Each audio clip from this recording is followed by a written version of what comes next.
Hey friends, I just walked into a stinging nettle. Whoo, those hurt. I don't know if you guys have those where you live. They're this little plant, when you walk into them, they light you up. Oh, that hurts. How you guys doing? We are waiting for the baby to come. Could be here any moment. Things are happening. So I just thought oh, wow. Wow, did that thing light me up? So I just thought I'd split a little firewood. We need a load of water, so I thought I'd empty this out. This is all that good ash that Buckin dropped for me while he was here. I finally got a chance to go and run a saw. I grabbed the 038, friends, and I got to do some more tweaks to the clutch on that. I thought I had it fixed, then I put a bar and chain on it. It won't start because the clutch is grabbing, so we will run that soon in the wood. I just got to tear it down. I grabbed that cylinder that I ported, friends, that I went too far on. I threw that on Buckin's bottom end. I wasn't sure what the deal with that cylinder. I got a little carried away, friends. That cylinder was going to go on Hogan's saw, and then I got going and going and going, and next thing I knew, I was like, ooh, maybe this isn't a work cylinder, it's a play cylinder. Well, friends, I put it on Buckin's saw, and after this, you guys are going to see the first run, okay? Literally, I idled that saw for 4 or 5 minutes and then put it in the wood. Normally, friends, I will idle my saws for a tank or so. This time I wanted to see. So in this video, these are the first cuts with that saw. It runs amazing. I'm actually super happy. I'll jump back in after. Check this out, friends. I'll throw in some random video. I was just working through the cylinder on, and next thing I knew, I had a running saw. So check this out, friends.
Okay, friends, it's a couple days later, but I wanted to do a wrap up for the footage that you guys saw there.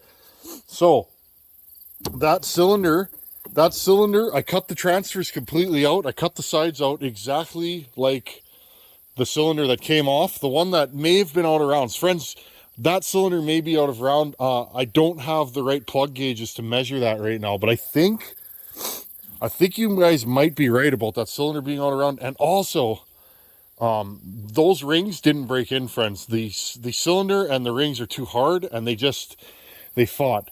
Okay, but this one, I cut the transfers completely out. I reshaped them, recontoured them. I did some work to the piston. I did a pop-up, combustion chamber mods. I decked the base. Some different intake work. This saw has a 394 carb and a custom intake that I built to feed that carb. It has a bear claw muffler. But friends, even with all the craziness, this saw is pretty nuts. It's still, look friends, here.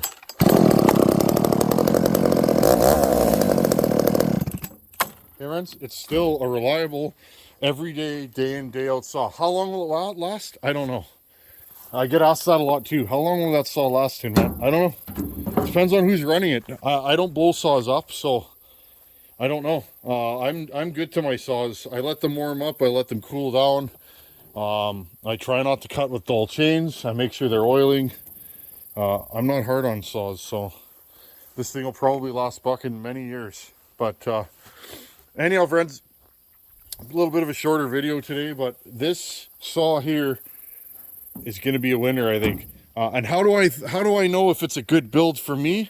Well, this saw here, first thing I noted, torque, big torque. I built this build for torque and RPM. You guys probably noticed my saws are zippy. I like high RPM, but I like torque. That doesn't always mean longevity though, but that's what I like. I built this thing to cut at a high speed and build torque, okay? It's also super zippy on the throttle, okay? Listen to this thing. Also, it has to start easily. Ready? Look. Hey, listen to the throttle.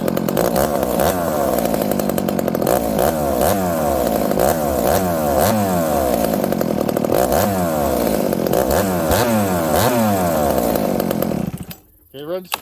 It's got to be zippy on the throttle so that when you're limbing, okay, when you're in the bush and you're limbing, when you hit the throttle, you want it to go whack, whack, whack, not vroom, vroom.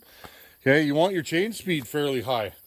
So, same thing. It has to pull a 28 to 32. I have a 28 on here right now.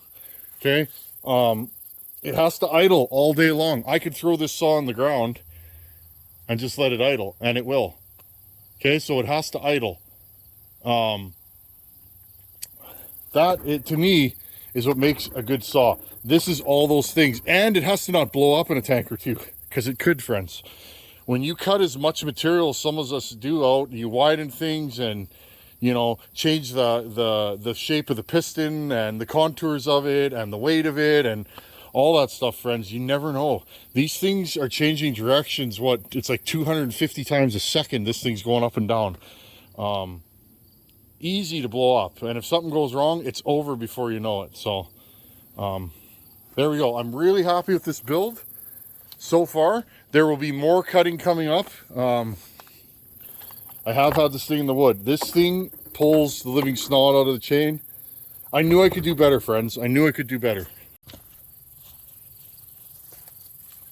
Okay, friends, we're gonna wrap this up, but I was saying I knew I could do better. After running Harvey's 272 builds, I typically build 266s, friends. That's 66 cc's, the 50 millimeter version of this.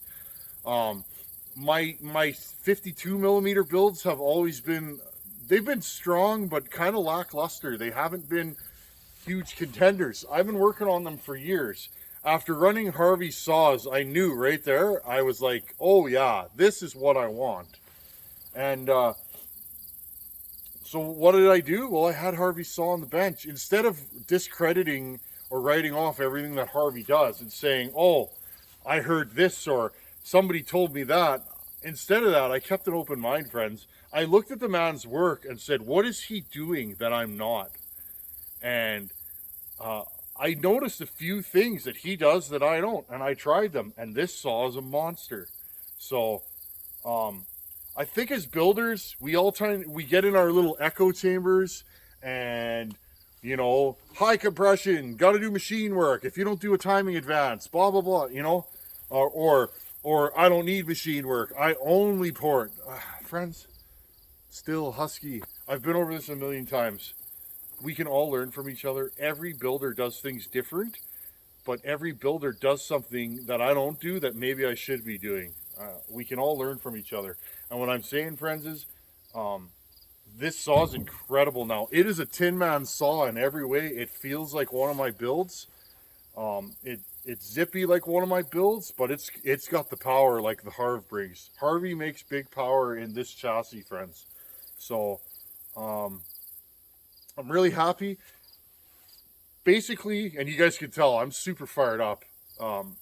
This is what I wanted to build bucking the first time, and I missed the mark. Why? Because the rings didn't seat. This cylinder, friends, is basically identical to the one we pulled off. The only difference is I have a windowed piston. I have a taller or different pop-up. It's not really that much taller. It's different shaped. And I changed the timing numbers a little bit. But other than that, friends, it's basically the same build. It's the build I wanted to build bucking a year ago and didn't. This time I went with my gut and I built the saw that I wanted to build. Anyhow, friends, thanks for being here. I totally appreciate your guys' support. Fat Matt Chop Shop, he keeps jumping in with the super thanks. Thank you, buddy. I don't know what I did to get all your guys' support and love, but thank you. You guys have gotten us through the hardest time, and that little baby's coming here any day. It might be here by the time you see this. I'm rushing home right now to be with Mama Bear. Hopefully the baby comes tonight or tomorrow. Anyhow, friends, thanks for watching. Take her easy. And port saws, it's fun. It's a lot of fun. Later.